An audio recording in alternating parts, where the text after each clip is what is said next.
Hi everybody, welcome back to another video. So in this video, I'll go through a few REITs which in my opinion are the ones that will do well in the year 2024. So for the past 2 years in the high interest rate environment, REITs have not been performing well. If we look at this S-Reit Index, it's important because it consists of most of the big Singapore REITs, so the price fluctuation is based on the respective REITs performance. If you see the 10-year chart, you can see that at the current prices, it's still quite low because these prices dates all the way back to 2014. There were a few dips that happened during the 2020 crisis, which was the worst due to uncertainty with COVID. REITs prices also started dropping in 2022 when the Fed started hiking interest rate. This chart actually shows the impact of interest rate on all the REITs regardless of their performances. Before I dive into the few REITs, I would like to share two main reasons why the REITs are not performing as well as they should for the past year. So the first main reason is the most obvious and the important one, and that is higher interest rate. It actually equates to more expensive debts for all REITs. Always remember that REITs always operate on debts. This brings down their distributable income as more of its property income will have to be paid to the finance costs. Therefore, this brings down the dividend that the REIT can give to shareholders. Another main reason that is affecting all the REITs prices is that bonds and treasury bills offer attractive, safe rate of returns. Back when interest rates were lower, bonds and treasury bills were barely offering attractive yields.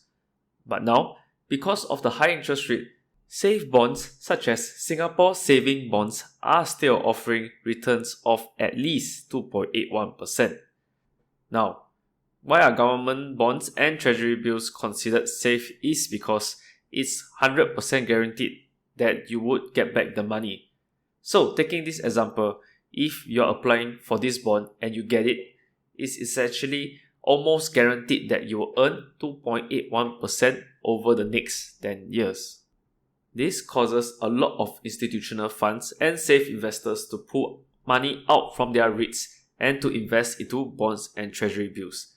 Thus, this brings down the REITs share prices. On the other hand, it is good because this means that you can buy the REITs at a lower price and of course a higher dividend yield. But you may ask, what is the appropriate share price to buy today? Well, it depends on what yield are you willing to take when it comes to investing for riskier assets. For example, with a safe return of 2.81%, personally for me, I would expect my REITs to be able to give me dividend yields of at least 6 to 8% because I'm taking the risk to invest in a riskier asset. So this formula, REITs yield equals to safe yield plus additional yield for riskier asset, is an example of how much you would want when it comes to investing in them. Before I continue, if you like my content, please support the channel by hitting the like, subscribe, and comment on what are your opinions with regards to Singapore REITs. Thank you, and let's continue with the video. For data centers in general, I'm very optimistic considering all the AI developments and investment that is happening for many companies. The big 7 companies such as Microsoft, Amazon, and Meta are typical examples on the investments and rapid improvements in the AI within their company. Better profits and productivity can already be seen from the early stages of AI development. Data centers definitely will play a big part because more cloud storage will be required. Demands will escalate as companies shift to invest in AI and better technologies. Keppel DC Reit will definitely be one of the REITs to benefit from this. It's one of the REITs who showed time and time again on the good and consistent performance. With the leverage being at a decent level of 37.2% and higher interest coverage ratio of 5.4 times, they are easily able to manage their debts well. Moreover, they also have high occupancy and long leases, making their distribution more stable and predictable. In the short term, I feel that there will be dips in the share price to come, similar to the last quarter's post-earnings share price drop due to the large increase in the finance costs. This is one of the REITs that I'll definitely look at when the opportunity arises. They also have a strong sponsor, which is very important in supporting the REIT. With more Keppel assets available for acquisition of up to 2 billion, Keppel DC Reit will not be short of opportunities to do acquisition, be it in the public or within the Keppel organization. At the current share price, it's giving around 5.4% yield with semi-annual payments usually in the month of March and September. So if you're interested for their next earnings, do keep a lookout on January 26. The next REIT, which also has data centers as their assets, is Mapletree Industrial Trust. MIT is another well-known REIT which has different assets with data centers being the majority. Like the management has always mentioned, they are actively expanding the data centers assets to be at least 70%, and that is the right direction to go. They also managed to achieve higher rental reversions for their new leases, with a good rental reversion rate of 8.8%. Hopefully, this will outweigh the expenses so that their dividends will improve. They also have a good and reliable management which have a good track record of giving good returns for the shareholders. Currently, they have a healthy leverage ratio of 37.9% with 4.3 times interest coverage ratio. This makes them one of the better REITs among the rest in this high interest rate environment. With the expansion into data centers, I expect their performance to continue improve over time. However, MIT also has a few short-term risks. Their debts can be an issue with a decent amount of debts that need to be refinanced in the next 2 years. This is important because there's a chance that the refinancing will result in a higher interest required to be paid for the debts. The management has also mentioned during the earnings call that the interest payment for debts of the newly acquired US data centers will also have to be renewed. These debts are currently in the range of 1% and will definitely be higher once refinanced. And my guess will be the interest will be refinanced to be about 3% range. Property expenses might be another potential issue for MIT.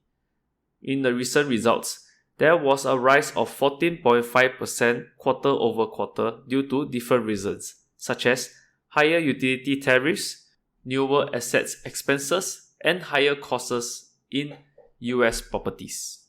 One of their large tenants, AT&T, is expected to have their lease to expire in November. So we'll see what's the update from the management in the next quarter. Usually for big renewals or new tenants, there's always a risk that the income will come in lower due to tenant incentives that the REIT must give to attract them to stay. Based on all these risks, there might be short-term dips in MIT for opportunities to come. That would be a good time to purchase when the yields become attractive. On the positive note, the new Osaka data centers will provide a well-needed boost to their income. So in the next quarter, we'll see how well the new asset performs. At the current share price, it's currently giving a dividend yield of around 5.4%. However, they are giving a quarterly dividend payments in the month of March, June, September, and December. Next quarter results will be on the 25th January. I always have mixed feelings for this REIT because it's good, but at the same time, it's hard to invest in it. That is Fraser Logistics and Commercial Trust. Property performance-wise, they are performing very well for both the logistic and the commercial side. Management are also heading in the right direction, investing in logistic assets which are doing very well for them for the past few years. Fraser L&C have always been good in buying the right properties, with the recent acquisition of a logistic building in Netherlands as evidence. They are also actively upgrading their properties, and these properties already have committed long-term lease in place, which shows the demands for their assets. Fraser L&C is also well known for its safe leverage ratio of 30.2% with coverage ratio of 7.1 times. But this result might drop in the next few quarters due to the refinancing required for a decent chunk of debts, similar to MIT's situation. However, I think this is just a small concern considering how high their interest coverage ratio are. But with all good things, why is it that their revenue and net property income are still dropping? The main reason is because of currency. With the properties in Australia, UK, Netherlands and Germany, Fraser L&C depends a lot on the foreign currency strength when it's converted back to SGD. Especially for Australia being the majority assets, it would have the highest impact. Through the years, with Australian economy not doing so well, the dollar strength has weakened, which can be seen from the chart. The larger the amount, the bigger the currency impact is. Let's take 100 million of Australian dollar as an example. In the past, at a ratio of 1:1, it would have been 100 million of Singapore dollars when converted from AUD. However, at the current rate of 1:0.88, 100 million of AUD will only be converted to 88 million of SGD, losing 12 million through conversion. So this is something to take note of when it comes to investing in foreign asset REITs. Even though a lot of people are happy to go overseas with a strong SGD, it's the opposite when it comes to businesses. The same amount of foreign amount will be lesser when it's converted back to SGD to give to shareholders. At the current share price, they will give an estimated dividend yield of 6.3%, with semi-annual dividends paid in the month of June and December. Next quarter results will be on the 30th January. The next REIT I feel that is slightly riskier due to its bad history and being a smaller REIT. That is OUE Commercial Trust. It has 8 properties with 7 in Singapore while 1 in Shanghai. However, it has properties in the right sectors which are all post-COVID recovery sectors. These sectors are office, hospitality and retail. The results can be seen with their huge positive rental reversions across the assets, particularly in the hospitality and retail side. The hotels are now even more expensive than the pre-COVID period, with global tourism booming and flight ticket prices shooting up through the roof. I expect their assets to continue to do well. However, for this REIT, their leverage ratio is slightly higher at a level of 39.4%, while their interest coverage ratio is at 2.4 times, which makes it riskier as compared to the past few REITs example. Good thing is that as the properties continue to do well, their interest coverage ratio will also improve. Moreover, they do not have much debt that needs to be refinanced. With the interest rate most probably not increasing, their debt should improve over time. Smaller REITs will always have a slightly higher risk, and historically OUE has been giving lower dividend yields as the year passes. But with the improvement in the correct sectors for OUE Commercial Trust, it might give us surprises in performance with higher dividend in the next few quarters. The current share price will give a dividend yield of 7.5%, with semi-annual being paid in February and August. The next quarter results will be on the 29th January 2024. The next one is one of my favorites, and that will be Keppel Infrastructure Trust. So KIT is a business trust. Unlike REITs, it does not have to give 90% of their income as dividend. This gives them the flexibility to save cash for acquisition, or they can choose to give out more as dividend. It consists of a lot of utilities assets from wind farm to electricity plant, oil pipelines and wastewater assets. With the recent change in the management, Keppel management themselves have finally come in to actively acquire a lot more assets, and that is drastically improving KIT. Previously, it was known as a slow and stable trust that is constantly maintaining their dividends and income. However, with the new management, they have taken an aggressive approach in acquiring new assets, with the most recent one being a 45% stake in German solar assets. Of course, there are risks when it comes to acquiring so many different assets. However, I'm sure that these utility assets will do well in the long term.